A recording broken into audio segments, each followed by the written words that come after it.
O sea, me fui alejando bastante de Dios, la verdad, en mis 20s. Era este difícil equilibrio entre consenso y conflicto, que a veces uno se puede ir o a un extremo o al otro, y Jesús utilizaba las dos. O sea, no temía ser conflictivo cuando tenía que serlo. O sea, la humildad es una gran arma para el liderazgo. Hasta Maquiavelo admiraba a Moisés. O sea, en El Príncipe él dice, Moisés es un tipo formidable como líder. Nadie ha logrado tantos seguidores, si lo queremos ver desde ese plano, en la historia, como Jesús es el mejor comunicador, en la historia es el mejor organizador. Moisés era muy humilde, era el hombre más humilde sobre la faz de la tierra. Hola, hola con todos, bienvenidos una vez más a un episodio de Qué bien se está aquí. Muchísimas gracias por acompañarnos hoy. Pauli, este episodio es el primero que grabamos después de haber vivido esa cuaresma y haber vivido esa Semana Santa divina. Sí, de haber caminado con Jesús de una manera distinta. Fue precioso poder compartir todos sus mensajes, de vivir, digamos, una cuaresma con estas ganas de enamorarse más de Jesús. Así es. No solo hacerlo como un año más, una tradición más. Y ese es como el objetivo de Qué bien se está aquí, como siempre crear herramientas para que salgamos de lo que normalmente hemos crecido creyendo que hay que hacer sino que hacer la fe cada vez más nuestra. Así es, Pauli. Y bueno, esta vez vamos a hablar, vamos a tener un tema acerca de la fe, Pauli. De la fe en sus diferentes etapas. Episodio 1, episodio 2, tú sabes. Uno vive etapas en esa fe. A veces la fe como que pasa también por la cabeza, no solo por el corazón. ¿Ya? Y uno va viviendo momentos en los que a veces tienes más preguntas, a veces tienes más claridad, a veces haces más silencio. Entonces es interesante saber qué pasa con nosotros en estos momentos donde sientes que la fe está ardiendo, como cuando terminamos la Semana Santa, y después cuando quizás estás viviendo etapas y momentos en los que se te hace un poco más difícil vivirla de la misma manera, quizás. Sí. Pero no es que la dejas de vivir, solamente es otra etapa también. Oye, y justamente yo quería hablar de este tema. Yo te conté les voy a contar una historia que me ha aguantado porque quería contárselas por Me Instagram. encanta, Pablo, y las historias nos encantan. Pero la vengo a contar aquí. Así es. Y es que el otro día estaba en un velorio y tú sabes que tú vas a visitar a la persona a quien acompañas, pero de repente vamos todos a la cafetería y te sientas con personas que no conoces. Y empezaron a hacer preguntas sobre la Iglesia Católica. Ay, pregúntele a Pauli que ella es la más católica. Este es el momento. Claro. Dios me puso un zoom ahí. ¿Estás lista? Y yo así, no soy lista. Y yo así como. Pero bueno, esta mesa era súper educado. Nadie como que en contra de, o sea, respetando en todo caso, ya. Pero empezaron a hacer preguntas y ojalá sepa la respuesta, ojalá sepa la respuesta. Bueno, pero por ahí, primero sentí eso como, estoy lista para defender mi fe. No sé qué vayan a preguntarme, qué vayan a cuestionar. Y segundo, en la mesa había un chico que empezó a decir, es que hay gente que el ser humano necesita un Dios para poder como vivir. Y yo respeto, yo no necesito a nadie, que ni sé qué. Bueno, me di cuenta que él era ateo, pero súper respetuoso en todo este tiempo. Ya, muy bien. Entonces empezaron que sí, que yo sé que Jesús existió, pero hasta ahí, o sea, porque los apóstoles ¿cómo sabían que realmente era Dios? O sea, y yo le decía, ¿sabes qué? Yo también me he hecho esa pregunta. No sé si ustedes se han hecho esta pregunta. Como que si ahorita viene alguien y nos dice, yo soy Jesús, qué difícil, como, ¿será? O sea, es un impostor, ¿qué será? Y yo les digo, entonces yo ahí predicando en mi mesa de 6 personas, les digo, ¿saben lo que yo pienso? Que más allá de los milagros, que era evidente que sucedían, tenían que haber sentido algo que no te puedo explicar. Que yo no te puedo explicar y ellos, estoy seguro que después de 2000 años, por eso es que tanta gente ha muerto o ha sido mártir por este Jesús que no es que solo existió en teoría. Y eso es un argumento que mi amigo Héctor Yepes me dijo alguna vez en su casa. ¿Ya te acordaste? Que estábamos hablando y él me dijo, es que, ¿sabes qué? Después de tantos años, tanta gente que se dejó matar, yo no creo que esto sea simplemente como un cuento. Así es, totalmente. Entonces, cuando Pablo me contó esta historia, dije, tenemos que invitarlo a Héctor a que hable con nosotros y queremos presentarles aquí Héctor Yepes con nosotros, ex asambleísta, socio del estudio MMP Legal y director de la Escuela de GOP de la UES. Ah, y amante de la vida, por cierto. O sea, él Así es luchador es. por la vida, ¿verdad? Y es Sí, sí. esposo, es esposo, Esposo, es papá padre de de tres. tres de tres por hijos. ahora. Por ahora, me encanta la No, libertad. no sé, estamos Tenemos el en honor de tenerlo aquí. negociaciones. Están en negociaciones. Muy Un bien. gusto estar acá. Muchas gracias por invitar y gusto compartir con toda la gente que nos ve también. Increíble. Vamos a hacerte todas las preguntas que... Amigos y A por ahora, tenemos ver, muchas, la verdad. A ver, aquí bueno, vamos, aquí vamos. arranquemos. Primero, ¿sabes qué? Queremos empezar por el inicio. Queremos Ujú. empezar por tu niñez. Ok, Ya, vámonos lejos. hace tiempo ya. ¿Cómo era tu relación con Dios cuando eras niño? Bueno, yo crecí en una familia creyente. Bueno, mi mamá no era tanto cuando era niña, después se acercó más a Dios. Eh, y yo pues vivía en Entre Ríos, iba a misa y luego empecé a hacer monaguillo. Y de hecho pues yo sentí como el llamado para ser sacerdote cuando era muy chiquito. Estuve, ¿qué será? Pues desde los 8 años iba muy frecuentemente a la iglesia de Santa Teresita y estuve en una especie de seminario menor en España. Me fui cuando tenía, chuta, no me acuerdo los años exactos, pero debe haber sido de 11 años me fui a estudiar A a España. España. Wow. Estuve 2 años y medio ahí, fue una gran experiencia y luego, no sé, sentí como que no era lo mío.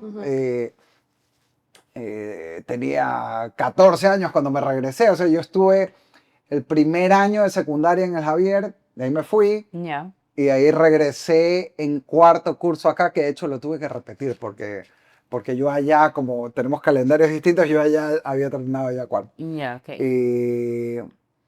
Y la verdad fue una gran experiencia, o sea, ahora que lo veo para atrás, yo creo que gran parte de lo que soy hoy no sería igual si no hubiera pasado por ahí. Ujú. Me dio mucha formación, no solo desde el punto de vista espiritual y teológico, por así decirlo, obviamente, a esa edad, ¿no? Pero también era, a ver, eso era como un internado militar, por eso me acuerdo que yo me levantaba a Había las 5:30 rutina de la así, mañana, fuerte. hacía 45 minutos de oración en la mañana, 45 en la tarde. O sea, era Intensivo. un ritmo de vida. Claro. El otro día conversaba con un sacerdote de la Sociedad de Jesucristo Sacerdote y me bromeaba, decía que habían tenido un chico que, igual que yo, había estado, se había salido y luego había entrado a los Marines en Ya. Estados Unidos. Ujú. Y bromeaban cuando entró a los Marines, le decían sus compañeros, oye, pero ¿cómo a ti se te hace tan fácil eso? Y decía, porque yo ya tuve entrenamiento. Ya tengo experiencia, claro. Una gran formación de vida también. Wow, Ajá. wow. Sí, sí. Y luego que regresaste, bueno, eras chiquito, estabas en adolescencia todavía. Acá llegaste y cómo fue creciendo tu fe, porque en esa edad nos podemos cuestionar o podemos, si es que en casa no nos llevan a misa, tú mantuviste como tu rutina de fe. ¿Cómo viste? Sí, bueno, en eso la verdad es que mi casa iba mucho. Yo cuando regresé, pues mis padres sí eran muy cercanos a la iglesia, Ya. íbamos a Ujú. misa. O sea, la verdad había un ambiente muy católico. Eh, y luego, igual fue una transición difícil, ¿no? Porque obviamente de ahí regresar. A mí me gustaba mucho la filosofía en esa época, la poesía también. Hay dos cosas que siempre he hecho toda la vida. Una es cantar, que desde que tengo uso de razón. Y otra, bueno, no desde que tengo uso de razón, obviamente, pero desde que más o menos Muy de esa pequeño. época Ujú. siempre he escrito poesía, siempre me ha gustado mucho, como hobby. Ajá. Y, pero ya en el colegio regresé al Javier, recuerdo que estaba ahí en el grupo apostólico del colegio, también me llevaba bien con los sacerdotes del colegio hasta el día de hoy. Y luego en la universidad sí tuve como una crisis, o sea, me fui alejando bastante de Dios, la verdad, en mis 20s. Sí, y casi diría toda esa década de los 20 Ujú. me Ya. alejé mucho de Dios, sobre todo en la universidad empecé a cuestionar cosas y me volví bastante progre, la verdad, cosa que a algunos les sorprendería hoy. Bueno, Héctor, tú eres si me preguntan quién es Héctor Yepes, creo que la primera palabra, no te ofendas, que se me viene a la mente es intelectual. Ya. Tendrás otras cualidades, pero es la primera que se me viene a la mente. Y para los que nos escuchan, bueno, ya después de que Aleca leyó el currículum de Héctor, pero eso influyó un poco, como meterte mucho a estudiar, mira, Puede ser. regresando a la historia, Ujú. este chico era científico, por si acaso, el que era ateo, y él me dijo, es que en mi medio, no todos, pero muchos de los científicos necesitamos como razones y como leemos tanto y escuchamos, y no es que somos superior ni nada, pero llegamos como a alejarnos tal vez por eso. Sí, tal vez eso. No, la verdad nunca me he puesto a pensar exactamente cuál fue La razón. el ¿O detonante. ¿Qué pasó? Ya. Pero en parte sí, creo que hiperracionalizarlo todo. Recuerdo estudiar Derecho y temas de, por ejemplo, eh, me gustaba mucho estudiar temas de derechos humanos. Y hay una corriente que era la única que yo escuché en ese momento. Luego ya fui profundizando más. Que prácticamente, pues, no sé, había una contraposición entre defender los derechos humanos y la iglesia. Y eso me fue como llevando a cuestionar más cosas. Ya. A ver, hasta el punto de que en algún momento yo defendía que se legalice el aborto, el matrimonio gay. O sea, Pasó sí, eso sí, también.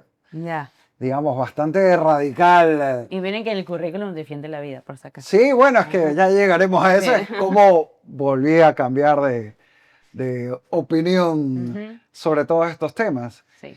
O sea, ahí realmente la política a mí me hizo cambiar, ¿no? Un poco de criterio sobre esto. O sea, Regresar, dices. regresar. Ok. Sí. Pero antes de regresar, Ajá. en este proceso que estabas alejado, tu vida, ¿qué pasó en esa década, digamos? ¿Tu vida seguía normal? ¿Tú sentías que podías con los problemas que venían en tu vida? ¿Podías justificar todo con lo que aprendías? ¿Cómo crees que era la temporada de Héctor de esa época? A ver, era una época en la que, o sea, cuando yo más o menos bordeaba los 20, mis papás se separaron, trabajaba yo mucho, o sea, recuerdo pusimos un cyber con mamá en Entre Ríos, ahí trabajaba en el estudio jurídico, estudiaba, o sea, era como una vida muy, muy intensa en ese sentido. Ujú. Y luego realmente yo me enfocaba 100% en trabajar como abogado, o sea, esa era mi vida. Y empecé a tener muchas estas posiciones progres, por así decirlo, en resumen. Y qué me empezó a cambiar es cuando yo tenía 26 años, me parece, me lancé por primera vez de candidato a la asamblea. Fue algo un poco abrupto, en esa época con Suma, que Mauricio Rodas era candidato a presidente. Fue algo así, un poco de la noche a la mañana. Y de repente empecé a hacer campaña y a recorrer la ciudad y luego el país. Y eso me empezó a cambiar. Porque, por ejemplo, el tema del aborto. Yo lo que tenía en la cabeza en esa época era, chuta, es que si se penaliza el aborto, se está criminalizando a las mujeres pobres. O sea, ese era el discurso que yo tenía en la cabeza Ya. desde mi estudio jurídico de lujo en el que estaba. Ujú. Claro, en el momento que recorría, empecé a dar cuenta que las mujeres pobres pensaban exactamente lo contrario de esto. Mira. Entonces eso me empezó dije, a ver, y esto por poner un ejemplo, pero había una serie de cosas que yo empezaba a escuchar. Una cosa era el discurso y otra cosa era la realidad que empezaba a ver en la calle. Por ejemplo, las drogas también. En esa época hay cosas que mucha gente, está de izquierda a derecha, a veces uno le escucha ahora. Oh, que tal vez el mal menor es legalizar las drogas, pero yo empecé a ver el problema de la H en ese momento, que era era algo que no se veía en los medios, por ejemplo, todavía en esa época. O sea, estamos hablando que en el año 2012, 2013, pero claro, ya en la calle sí lo veía. Entonces yo empecé ahí a cuestionar un poco lo que venía pensando. Ya. O Y- sea, tú solo estabas empezando a ver, algo está pasando aquí. Algo, Sí. algo no es muy coherente Correcto, cuando empezaste a trabajar así. así es, como que no me cuadraba. Y de ahí, Ya. sí, ¿Y en qué? No, sí, pero ¿y en qué momento? Bueno, aunque no quiero cortar la historia, pero si vas a contar algo más, quisiera que lo cuentes. Vete a cambiar un poco la pregunta. vale, vale. Bueno, ¿y en qué momento, yo digo, en qué momento como que esta razón tuya empieza a entrar ahora en el camino de la fe, pero ya como que notorio, no solamente tú reflexionando, escuchando, viendo que las cosas no eran muy coherentes lo que estaba pasando, qué sé yo. ¿Cómo, en qué momento pasó eso aquí? Más notorio, digamos. Ya. Chuta, eso fue Y lento, la me verdad. imagino, Y ahora porque que eso lo va a ser pienso para atrás, yo interesante. creo que Dios me tuvo harta paciencia, la verdad. Ahora está así como, chuta, este muchacho. Es lento. Este muchacho. Porque, a ver, luego yo me volví a lanzar a la asamblea Ujú. y gané. La primera vez perdí, gracias a Dios, estaba empezando para atrás a los 26 años. Después llegué a la asamblea a los 30 años y yo ahí ya había cambiado un poco de criterio sobre estos temas sin tampoco haber, no es que había dado un giro, simplemente no opinaba mucho ya de estas cuestiones. O sea, me había vuelto un poco, bueno, como neutral, por así decirlo. Hasta que llegó a la asamblea, nunca con la intención de dedicarme a nada de estas cuestiones. Y, y recuerdo claro, a ver, yo llego en 2017, nace mi primer hijo en ese año, Titor, que ya tiene 8 añitos. Primero eso, por ejemplo, en el tema del aborto me empezó o sea, ya cuando tú ves un eco de tu hijo, Ujú. es como, o sea, no me digas que hay un saco de células, ¿no? Ya. O sea, recuerdo, hasta ahora me acuerdo que Exacto. tengo grabada la imagen de Titor con este gesto en el eco, que era el mismo gesto que luego hacía al dormir. O sea, ya nacido. Entonces, no sé, eso a mí me impactó.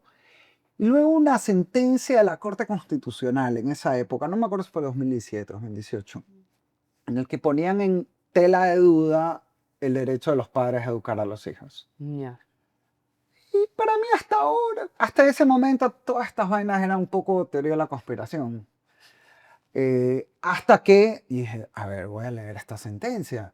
Todavía me acuerdo, o sea, exactamente la silla en el comedor de mi casa donde la estaba leyendo, un domingo. Leo decenas de páginas y digo, esto es una locura. O sea, esto más allá de, no importa de qué religión sea, Ujú. es una locura. O sea, está diciendo que el Estado se podía meter en la educación del hogar. Y yo pensaba ya como padre de familia, y digo, En mi esto es, familia. claro, esto es demente.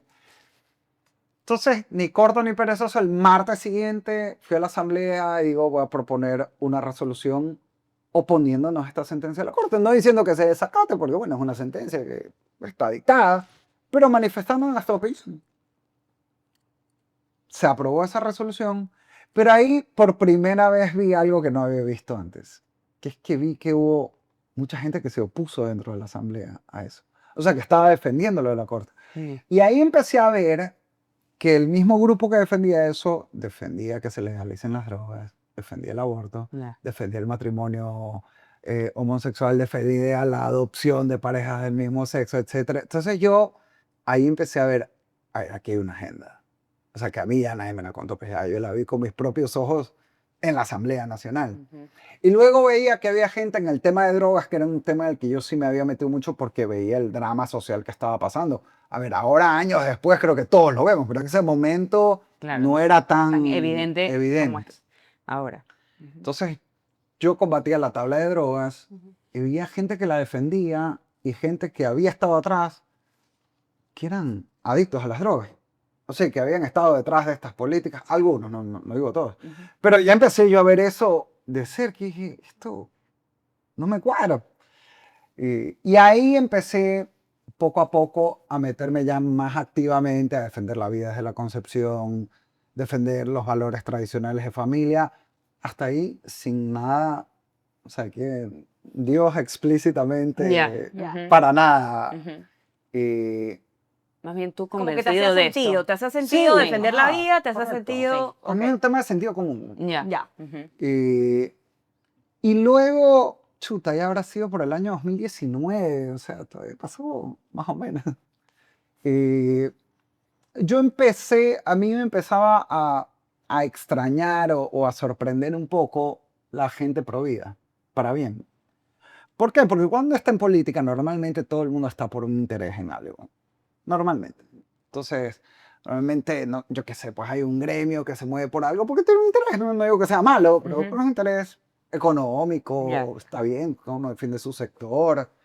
Pero yo veía gente que se movía por todo el país, que viajaban, que y por defender como una causa sin ningún interés De de por lucro, medio, digamos, claro, así como de personal, lucrarse, sí. Ajá. sino por una convicción y eso me empezó a llamar la atención porque realmente es raro. Eh, Luego empecé a interactuar con mucha gente ya de iglesia y ahí, o sea, uno de los antes y después, porque insisto, fue como bien Tuvo poco que a poco. trabajar ahí, Sí, Dios. sí, sí. Ya. Una vez recuerdo estaba en Quito eh, y empecé por primera vez en años a leer la Biblia. Así, tenía mucho, sobre todo en la noche, pues cuando estaba allá, a diferencia de acá, pues que no llega estando así, todo, Ya. tiempo libre es lo que menos uno tiene. Pero ahí, bueno, un día en la noche empecé a leer el Evangelio de Mateo, me acuerdo. Y eso me impactó, la verdad. Y ahí empecé a cuestionarme lo que tú decías al comienzo. Yo, sobre todo, me acuerdo cuando volví a leer en tantos años el Sermón de la Montaña, dije, pero esto es lo más increíble que he leído. O sea, me pareció impactante.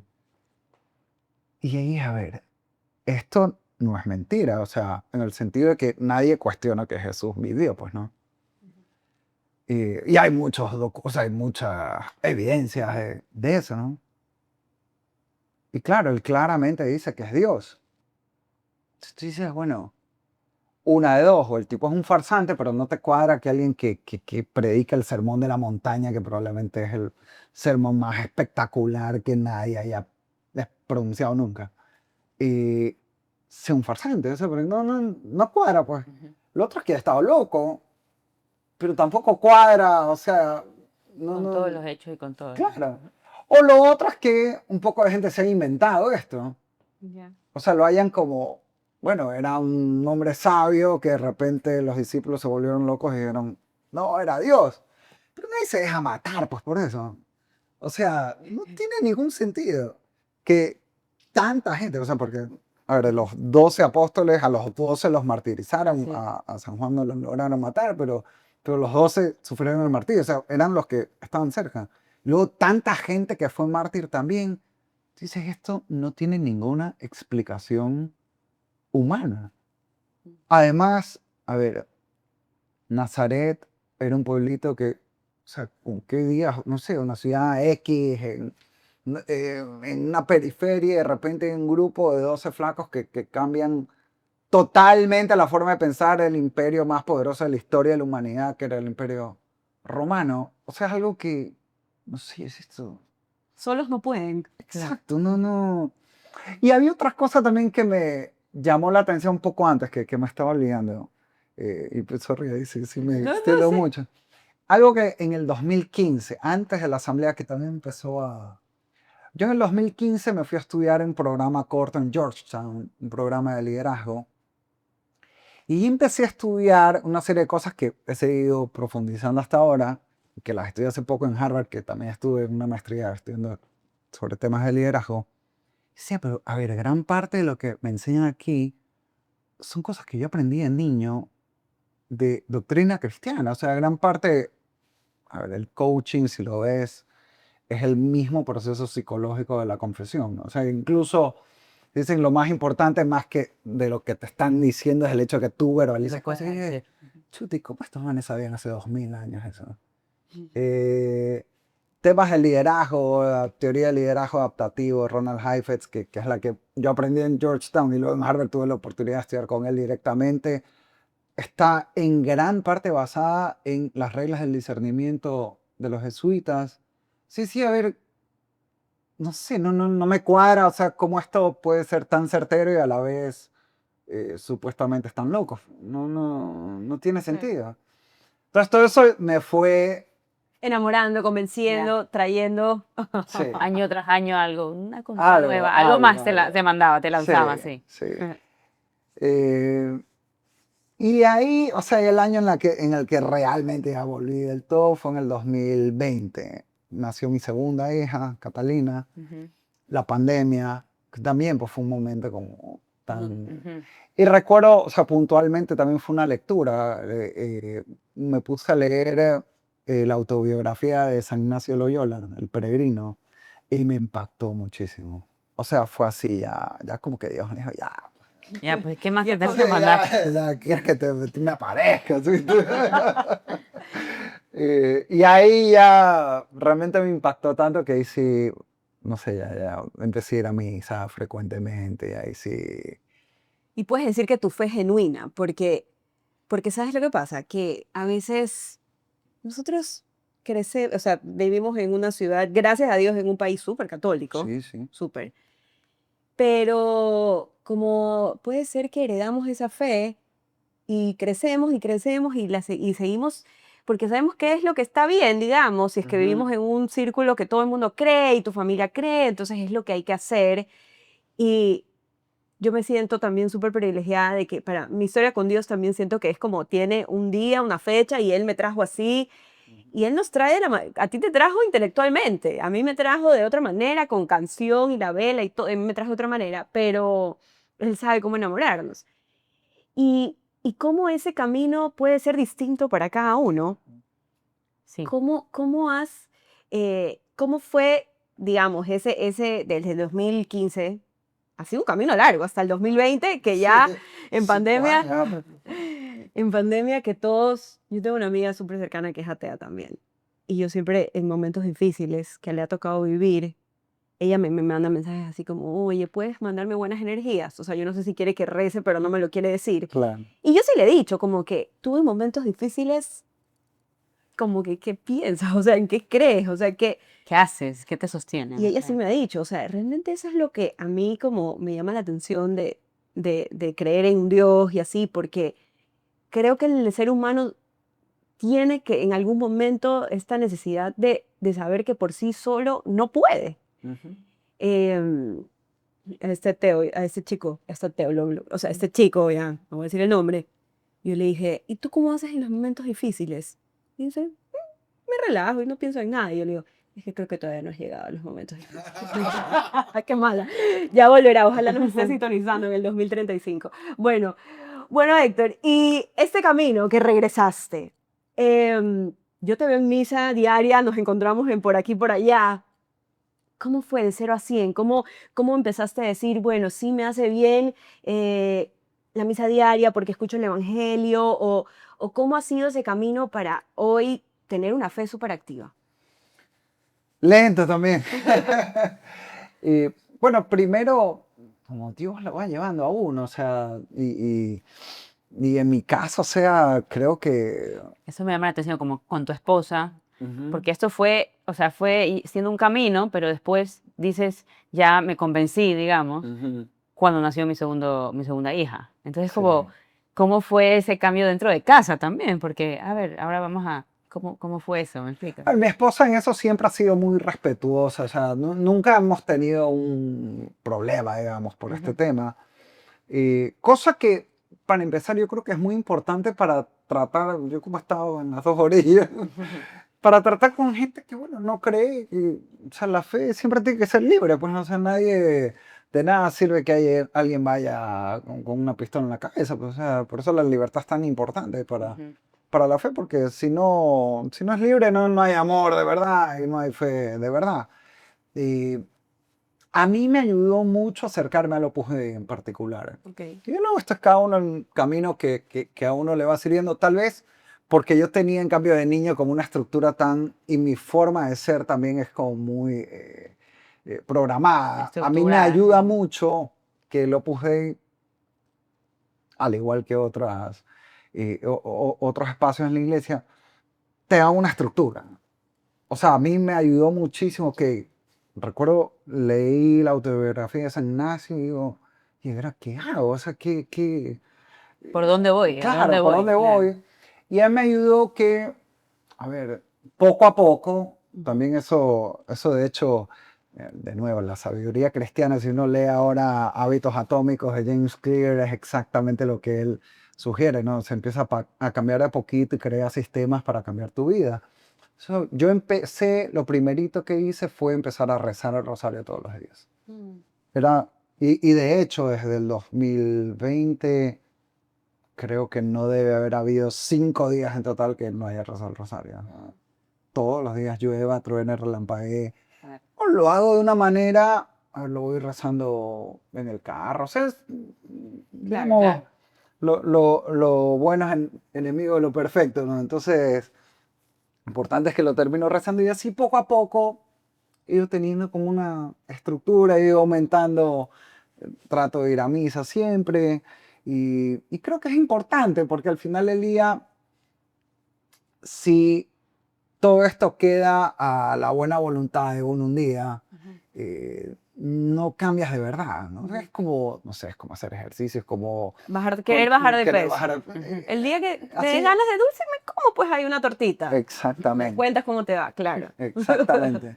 Entonces, a mí además me ha ayudado mucho porque, a ver, yo igual tengo, creo, una vida bastante activa, bastante intensa. Mi esposa siempre me molesta con eso. Y cuanto más le dedico tiempo a cosas de Dios, siento que igual más puedo hacer el resto de cosas. Porque creo que tengo, o Dios me ayuda a tener, mejor dicho, eh, una especie de estructura de paz que difícilmente tendría si no dedicara tiempo a lo espiritual todos los días. Oye, yo no puedo dejar mi misa diaria. ¿Sabes Ujú. qué? Y yo voy en la mañanita, tengo la suerte de vivir súper cerca de la misa diaria que me gusta ir. Y el día que yo no hago ejercicio, porque me levanto a hacer ejercicio es lo que trato, medio ahí hago completo, a veces el video, pero bueno, y de ahí me voy a misa y mi día es como más armonioso, no Es sé, otro, claro, no sí, sé. Claro. 100%. Hay días que estoy con sueño en la misa, por si acaso, o sea, No, claro, no es perfecto, pero hay días que me quedo dormida, entonces no hice ejercicio, ¿no? Estos hábitos, porque hay que verlos lo que son, o sea, son hábitos que nos ayudan y nos dan disciplina sí. para, en este caso, transformar el corazón y darme esa claridad. Es como que Dios se encarga de ordenar el día Ujú. de una manera súper linda. Qué chévere lo que nos cuentas. Y sabes que eso hoy está científicamente comprobado. Me gusta que O sea, me un compruebe. profesor de Harvard, Arthur Brooks, que es o sea, un tipo un científico social, pura data, católico, por ejemplo, él demuestra que todos estos patrones, tanto el ejercicio físico diario como el dedicar, por último, ya en la fe que cada uno quiera, o incluso dice, si no crees en Dios, la meditación, lo que Ujú. sea, o sea, pero dedicarle eh, todos los días tiempo de manera sistemática a una actividad espiritual te A tu ayuda mundo a interior. ser más feliz y te ayuda a ser más productivo. O sea, Sí. está recontra que estudiado. Sí, totalmente. De hecho, sabes que hace un rato estabas conversando sobre las diferentes formas de que uno va viviendo la fe. Es verdad que a mí mis papás también me inculcaron la fe desde que nací, o sea, no me acuerdo no ir al santuario de Schoenstatt. Sin embargo, a mí me pasó también algo no parecido, sino algo, yo me fui a estudiar afuera a la universidad Ujú. y es más difícil obviamente mantener tu fe ahí, primero porque estoy rodeada de mucha gente que realmente no practicaba, pero para nada. O sea, yo Claro. era un lunar en todos estos de aquí, ¿ya? Entonces era como muy difícil quizás mantener esta fe viva como la vivimos ahora, digamos. Por eso digo, yo siempre digo como que sí, el ser humano igual pasa por etapas, porque cuando uno es adolescente también te puedes medio perder, pero siempre pienso que si tus padres hicieron el Sí. trabajo de inculcarte la fe, uno siempre termina regresando. O sea, ese siempre ha sido como mi bandera. O sea, Ujú. y a veces que trabajo con los padres y les digo, no se preocupen, van a regresar, porque, Mm. bueno, trabajo mucho con adolescentes. Entonces, no, es que ya no quiere ir a misa, ya no quiere no sé qué, de repente no sé, es otra persona. No se preocupen, van a volver. Ya, solo, ustedes ya hicieron su trabajo, ellos van a volver en cualquier momento, 21, 23 años, 25, 30 años, pero lo van a hacer. Entonces, hace un rato que estabas comentando cómo cada uno tiene sus vivencias Ujú. y hay momentos en los que necesitas esta desconexión, porque yo me di cuenta que genuinamente empecé a vivir mi fe cuando regresé de Estados Unidos y dije, o sea, algo me falta. O sea, Claro. yo dejé algo aquí y esto de aquí me hace falta. Entonces ahí empecé a vivir, ya no porque mis papás me inculcaron la fe, y es como que así se debe vivir porque es lo correcto, no sé qué, sino porque realmente estoy segura y estoy segura que es así como debemos vivirla, digamos, ¿ya? Entonces, bueno, solo quería contar eso de ahí. Pero volviendo al tema contigo, Héctor, quería preguntarte, en la parte profesional, ¿cómo has hecho para vivir esta fe, pero no es fácil. Estás, de todas maneras, en un mundo así que cuestiona mucho y que, bueno, uno quiere vivir su fe también y poder transmitir a los demás esta fe y esto que vivimos. ¿Cómo lo haces tú? Bueno, primero tengo la suerte de que tanto en mi estudio jurídico, digamos, todos los socios somos creyentes, o sea, no es Pero eso es un importante problema. también, Sí, como que Escoger tu también dónde gente estás. con la que claro. estás. Obviamente, o sea, no es que mañana entre un abogado Ya, y claro. le pides la partida de A ver, bautizo, deja ver. ¿no? Tus sacramentos. Pero obviamente hay, digamos, hay una cultura que uno comparte. También tengo que decir en la Universidad Espíritu Santo, en la UES, pues por el nombre mismo de la universidad, claramente está en la misma línea. De hecho, algo que a mí me encanta es que puedo fácilmente ir a misa, porque Ahí hay hay misa todos los todos los misas, días en la todos los propia días, sí. universidad Lo y a máximo. mediodía, así que Está perfecto. es fácil de poder ir. Sabes que en eso creo que me ayudó mucho haber vivido todo este proceso estando en la asamblea, porque en la asamblea sí era, Ujú. ahí sí era complicado. Ya, O sea, claro. me La tocó, selva. claro, ¿no? Y me tocó obviamente cuando ya defendía en mi periodo. No se legalizó el aborto, logramos ganar en la asamblea, Ujú. de hecho de una forma tal que también ahí empecé a ver la mano de Dios, porque fue así medio increíble eso. Increíble. Yo creo que es importante también vivir esa contradicción, ¿no? Justo ahora acabo de escribir un librito con ideas o reflexiones cortas sobre el liderazgo Así cristiano. es. Y a veces uno piensa que ser cristiano, claro, hay que ponerle otra mejilla, amar a los enemigos, eso es importante. Pero también Jesús decía que vino a traer la espada y fue con el látigo a sacar a la gente, a los mercaderes del templo. O sea, a veces se confunde como que ser pacífico es ser timorato. Ya. Ujú. Y más bien, si algo repite mucho Jesús, es que cualquier cristiano de verdad va a enfrentar persecución, conflicto, te van a criticar. O sea, casi que si nunca nadie te critica, algo mal está en tu Ujú. cristianismo. Eh, y yo creo que me ayudó mucho haber podido vivir eso en la asamblea, porque no lo he vivido al mismo nivel ya afuera. Entonces, digamos, eso ya me curtió. Ya.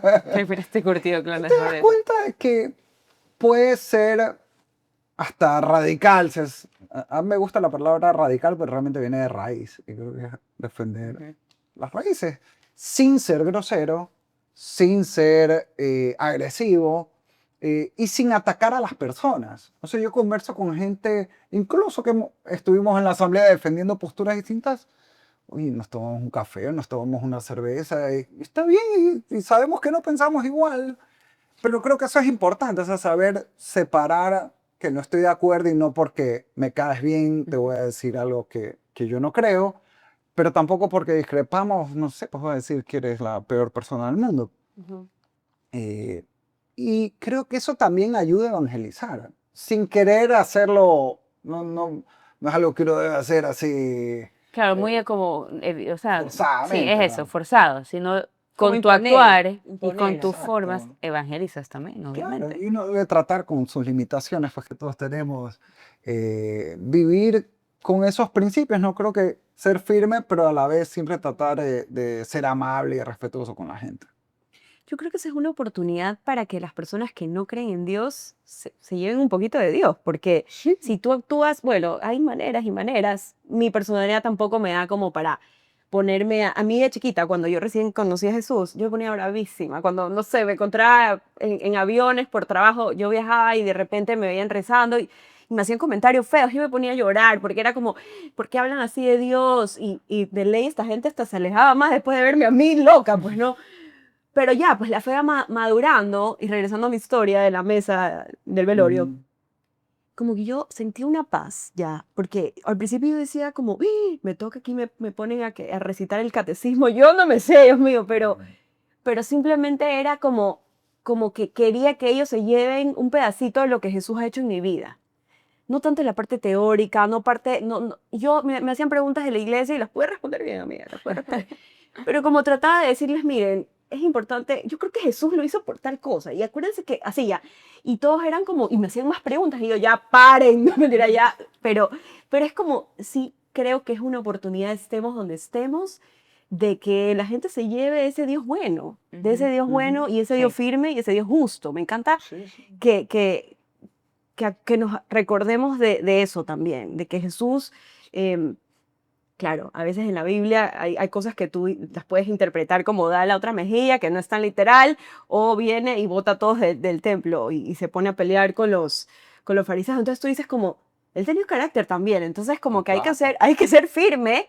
Y decía las cosas como de frente, Sí. lo que tenía que decir. Entonces, Y de hecho, a mí me encanta ahora estudiar también la vida de Jesús como un ejemplo de liderazgo. O sea, porque si lo ven desde el punto de vista humano, y es una de las cosas que también a mí Es el me mejor. empezó a cuestionar en su momento, o sea, él es el líder más exitoso de la historia.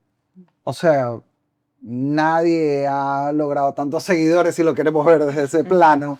En la historia, como Jesús es el mejor comunicador, en la historia es el mejor organizador de la historia.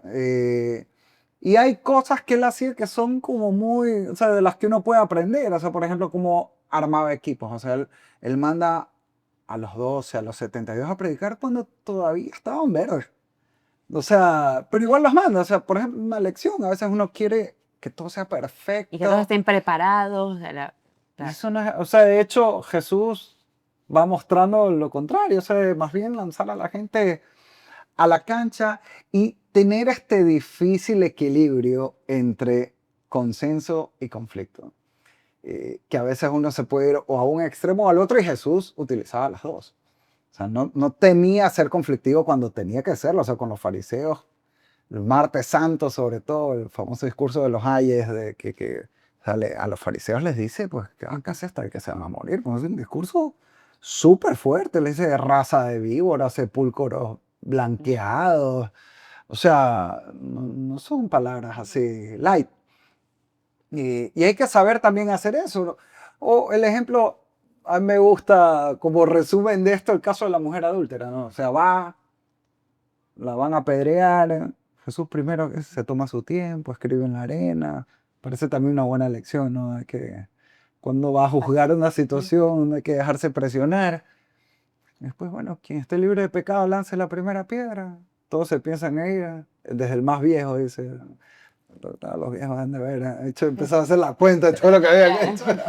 Ni media piedra puedo tirar. Él le dice a ella, yo no te acuso, pero dice, vete y no peques más. O sea, las dos cosas, no. Te Claro, condeno, Pero pero tampoco pilas. te dice, te felicitaciones, una palmada en la espalda. claro, sí. Y a veces cometemos el error también opuesto, ¿no? O sea, por no decir las cosas, por no ofender, en cambio, callar cuando hay que hablar. Ujú.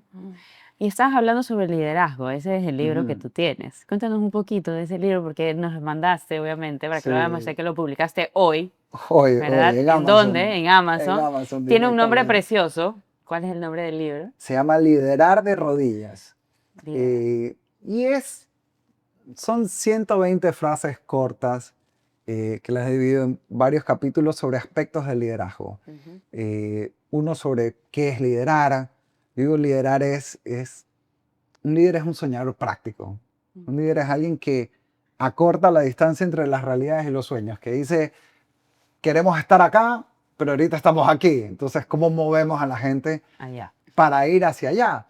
Y claro, si solo sueñas, eres un soñador, pero no lideras, que también está bien, ¿no? Y si en cambio no tienes sueños, bueno, eso es gestión, pero no es liderazgo, que también la gestión es importante.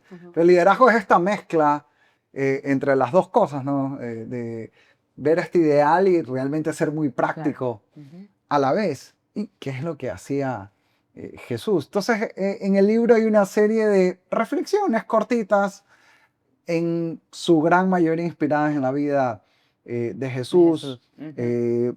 Muchas son sobre virtudes del liderazgo, por ejemplo, que creo que lo que más tal vez el capítulo que más me gusta del librito es sobre la humildad.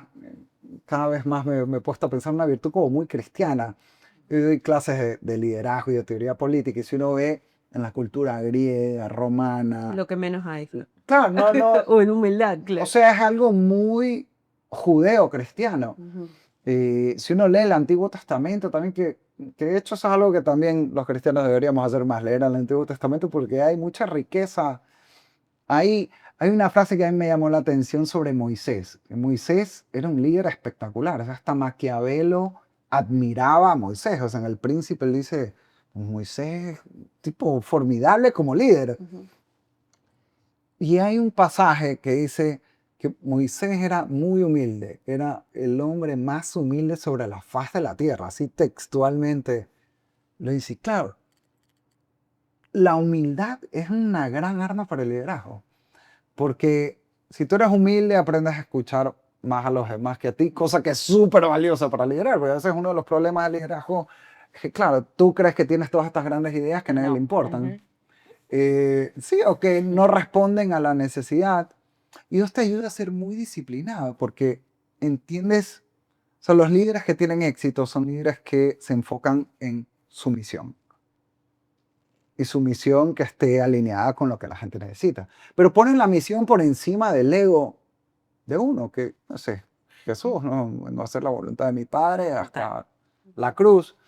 Y, y es la historia de los santos. También uno podría ver en los grandes santos, sobre todo los fundadores de religiones, de religiones, perdón, de órdenes, de congregaciones. San Francisco de Asís, Santo Domingo, Santa Teresa de Jesús, San José María o el Padre Kentenich de Schoenstatt. Son historias de liderazgo impresionantes desde un punto de vista humano. Sí, O sea, si uno totalmente. quita la religión de por medio, en la que creo que deberíamos aprender más de eso. Apreciar más también. Qué lindo. Entonces, liderar de rodillas, nos podemos meter a Amazon y lo encontramos. Sí, Amazon sí. de Estados Unidos. Y se lo dedica Amazon en general. Ya. dedicado, ahí leí la está. dedicación a a María. Sí, Ajá, a la Virgen María. Totalmente, es hermoso. De verdad, sí se los recomendamos. Porque yo sí me leí algunas partes cuando ya lo enviaste y estaba precioso, de verdad, Gracias, súper bien, gracias. súper bueno. Te felicito. Así es, felicitaciones porque son herramientas que siempre nos sirven para en el camino. A veces emprendedores que nos escuchan o personas que están recién, o puede ser líder en tu casa, o sea, líder en tu Total. familia, una madre de familia.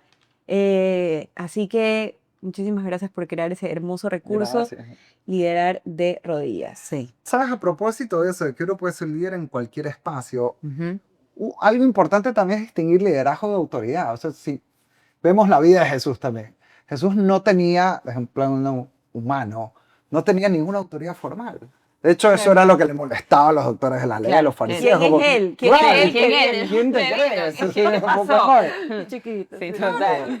Pero puedes cambiar grandes cosas y muchos grandes líderes, Santa Teresa de Calcuta, Madre Teresa, Martin Luther King, por poner otro ejemplo, no tenían un cargo. O sea, liderar es una actividad que cualquier persona puede ejercer y claro, aquí estamos hablando de casos así históricos, pero uno lidera cada vez que, no sé, cambia para bien su familia o logra que en la empresa donde está cambie algo en positivo. Entonces el liderazgo es algo que todos podemos hacer en cualquier contexto de la vida. Así es. Héctor, para terminar, para ir cerrando, queríamos hacerle una pregunta final.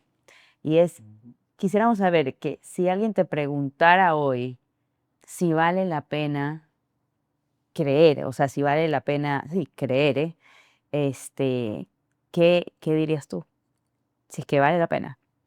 Totalmente, más bien diría que no vale la pena la vida sin creer. Y Ok. creo que a veces gran parte de los problemas que hoy mucha gente tiene es justamente esa falta de fe que hace que le perdamos el sentido a la vida. O sea, a veces, bueno, ya estamos aquí, pero nos morimos, después no hay nada, entonces, ¿para qué estamos aquí? Al final del día yo creo que cuando pasan las cosas pasajeras, vale la redundancia, el creer es lo que realmente le da a uno un ancla en la vida. Y volviendo al liderazgo es súper importante, porque el liderazgo es difícil. Y liderar no es fácil, enfrentas oposición, conflicto, dificultad, incomprensiones muchas veces, si realmente quieres cambiar algo. Entonces, tener ese sostén de la fe te da una fuerza para liderar sin agresividad, no es lo mismo, que difícilmente puedes tener de otra manera. Qué lindo, me llevo muchísimas cosas en el corazón. Sabes que hace tiempo me recomendaban un libro. A mí me cuesta leer hartísimo y siempre digo que quiero leer más y ya he leído 2 libros Ese este es año. nuestro objetivo. Muy bien. Pero sí. Son cuesta, novelas cuesta. Poquito, japonesas, poquito. novelas japonesas, ciencia ficción, nada profundo, pero es para no estar en ese celular. Bueno, Pero se leyó. Está bien. y me recomendaban diferentes podcasts. El monje que vendió su Ferrari, de ley los escuchaba. Sí. Ya. No lo he leído, pero sí lo he escuchado. No necesitas leerlo, no me mentira. Todo el mundo decía que sí, que me cambió la vida. Bueno, eran personas, yo escucho diferentes podcasts, no todos son católicos y eran... ya. Bueno, empecé a leerlo, mi esposo lo tenía en su biblioteca y yo no pude llegar ni a la mitad del libro porque yo decía, pero ya Jesús me enseñó todo esto. Ya Jesús me enseñó todo esto. Así que si ustedes no se han leído, no lo lean. No, mentira. Vayan a misa, mejor. No, mentira. Pero es que sí, es como en todas las parábolas, Jesús te enseña diferentes cosas de que necesitas perdonar, que necesitas volver a ti, que necesitas silencio, que necesitas... Todo está ya en la Está Biblia. escrito, claro. Sí. Y eso, ¿verdad? ahorita me acordé porque a veces, y sabes que ahorita hay unas, como la gente está, los jóvenes están regresando a la iglesia, no sé si has visto esa estadística, y lo que dicen es que ya se cansaron de probar tantas cosas, de probar en la meditación 1, en la ni sé cuál, bueno. Y la fe es como que lo que les llama la atención ahorita porque parece que es algo, ellos dicen, ¿no? Pues que vamos a probar esto, pues que es lo que por tantos años ha existido y la gente le va Entonces, bien. paremos de Mira, bola, y- claro, ¿no? Por algo, o sea, la iglesia que está hecha de seres humanos que somos nosotros con tantas vainas que tenemos, Con errores. y debería con- estar sí. destruida hace rato. O sea, algo también desde el punto de vista humano, o sea, solo piénsalo Algo así, bien, o sea, sí. no tiene ninguna lógica que la iglesia siga existiendo. Es la única organización de la historia de la humanidad, en cualquier lugar, en cualquier época, que ha existido durante 2000 años. Chuta, algo tiene que tener, o sea, Claro, claro. porque no hay una explicación meramente natural y Lógica. humana. Y claro, cuando la gente dice que no, la iglesia te suena así, por eso mismo es que es increíble, porque claro, está hecha de seres humanos, nosotros que somos la iglesia, pero la iglesia no son solo los sacerdotes, y obviamente también con el clero pasan cosas como, lamentablemente, y en otras épocas mucho peores que las de ahora, y pese a eso ahí sigue, así que sí vale reflexionar, Hay algo tiene que haber Así que es. difícil de explicar humanamente. Bueno, Héctor, no sabes cuánto te agradecemos. Este tema que por si acaso les quiero decir, nos movía hace un año, creo, que estamos hablando con Héctor de que venga, si no es más. Sí, ya se va a dar, sí va, y por fin te tenemos aquí. Y la verdad Muchas es un gracias, tema Astrid. que sí queríamos conversarlo desde hace tiempo y siempre tuvimos en mente, Héctor nos va a ayudar con este tema. Muchas gracias a Sí, ustedes así es. por la invitación y felicitaciones por el programa. Muchas gracias. Éxitos en el libro, ya saben, Liderar de Rodillas en Amazon. En Amazon. Y bueno, nos seguimos viendo, nos seguimos inspirando y acompañando en este camino de fe. Así es, qué bien se siente tenerlos aquí. Chao. Nos vemos la próxima. Vemos.